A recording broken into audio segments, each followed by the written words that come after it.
Lettre à Winnie Mandela depuis la prison de Kroonstad, 1er février 1975. La cellule est un lieu parfait pour apprendre à se connaître et pour étudier en permanence et dans le détail le fonctionnement de son esprit et de ses émotions. Les individus que nous sommes ont tendance à juger leur réussite à l'aune de critères extérieurs, tels que la position sociale, l'influence, la popularité, la richesse ou le niveau d'éducation.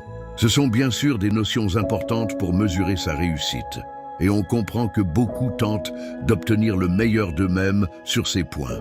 Mais d'autres critères intérieurs sont peut-être plus importants pour juger de l'accomplissement d'un homme ou d'une femme.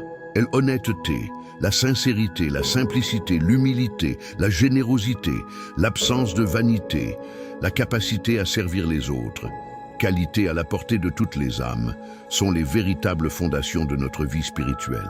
Mais cette réussite-là n'est pas accessible sans un travail d'introspection véritable et une connaissance de ses forces et de ses faiblesses. La détention a au moins le mérite d'offrir une bonne occasion pour travailler sur sa propre conduite, corriger le mauvais et développer le bon que l'on porte tous en soi.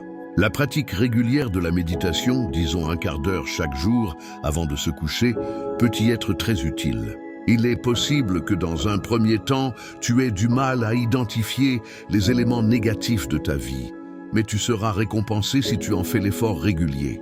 N'oublie pas qu'un saint est un pécheur qui cherche à s'améliorer.